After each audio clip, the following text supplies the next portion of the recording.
1967 Plymouth Belvedere. A car for the mythic father. It's a Plymouth Belvedere. Wait, are you sure we haven't done this car before?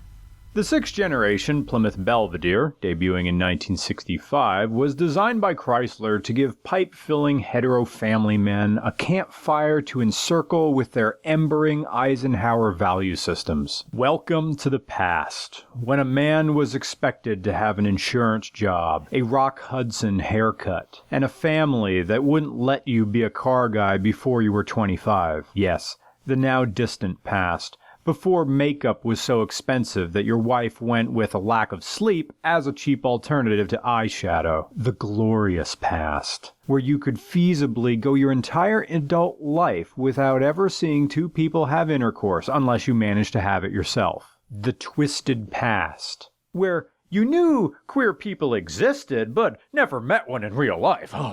Welcome, then, to the Plymouth Belvedere, because glorifying the past means something must be missing in the present. You're living in Levittown, 1967, and you want a family sedan that only comes in V8s.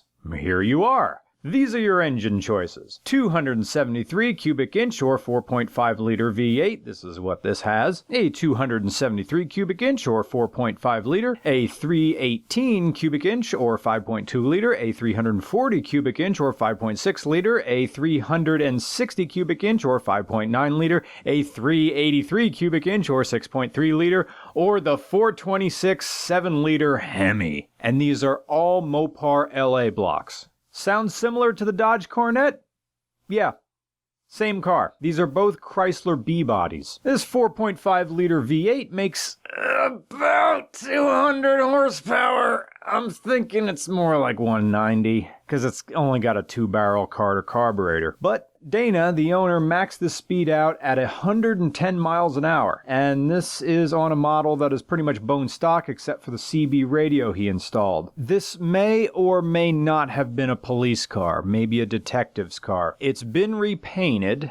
It did come with these dog dish wheels, and it does have a period siren, but there is no records with this, so you know, it may or may not have been a police car. It's the Chrysler B-body, like, again, the Dodge Coronet, but with dimensions that were smaller than the comparable full-size Plymouth Fury, which made it a common-sense police car for many departments, appearing not only on the streets, but in television shows, the police television show Adam 12. And speaking of Adam 12, that was the last of the Righteous Cop television shows. This is 1967, 1 year before the 1968 Democratic National Convention in Chicago, where anti-war protesters were beaten and gassed by Mayor Daley's blue-helmeted stormtroopers on live television, which ended the Andy Griffith version of the calm, rational, fair, helpful, fatherly, and compassionate police officer for good.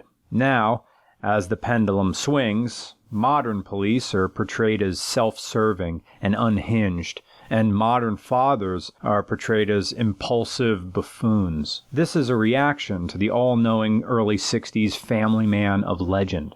Anyway, the Plymouth Belvedere has a tighter turning radius than you'd expect for a car without power steering. It still handles like a boat, especially when you're taking corners, and it also doesn't help that you have to keep a firm grip on the wheel, considering you're liable to slide right across these vinyl seats, just like Tom Cruise gliding across the floor in his socks, so you better use those lap belts. It's a car that not only has decent size, but it moves okay. It's a cruiser. It has no real trouble getting up to speed eventually when you need it to.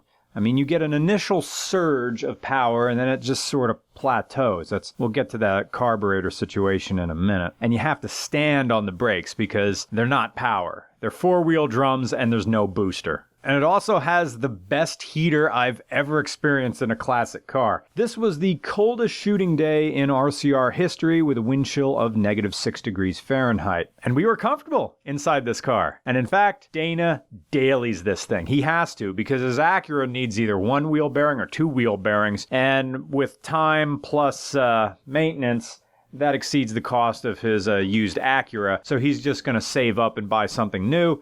And in the meantime, well, he said, look, people drove these Belvederes in the winter back in the day. I can do it now. And he does. He's the hero we need. So, 2-barrel Carter carburetor. It runs fine, but it doesn't really save on gas.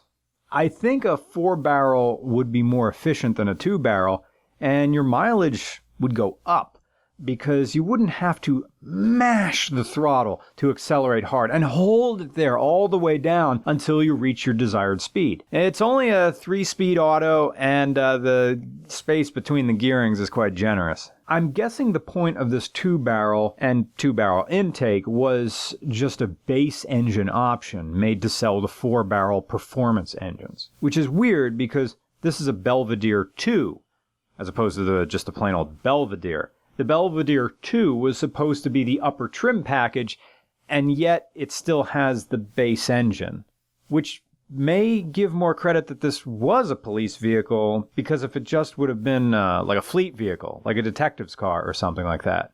But you know what? After being doing RCR this is the 4th year of RCR seriously, I hear a lot of people say it was a detective's car.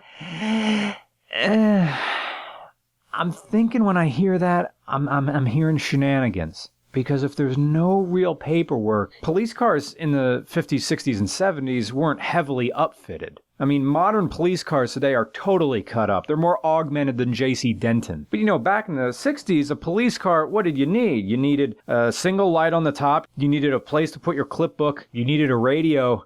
That's it. And you can still buy all that period equipment. So when I see a classic car and they say this was a police car, I'm always very skeptical. And this sort of brings me back to the whole past argument. We've done plenty of classic cars, and we've been blinded with reverence in the face of nostalgia for a time in which we never lived. But at some point, something's got to give. God bless Dana for keeping this bad boy on the road, driving it literally every day to work down the Northeast Extension. But you have to wonder if we revere the wrong things when we look back at the past. You don't see the spotty ignition systems, the terrible fuel economy. You just see something stylish and loud and powerful and capable of getting you laid on Friday night. You see Al's Diner and people talking to each other and not throwing friendships in the trash because someone voted for an opposing political party. But maybe that's how we get by as a species. It's easier to focus on the good times. And this still is a nice car to have, and a nice car to see on the road, and easy to take care of. Yes, a Plymouth Belvedere was involved in some horrible policing in America. Yes, it did represent an archaic family values system that held on far too long. But wait a minute.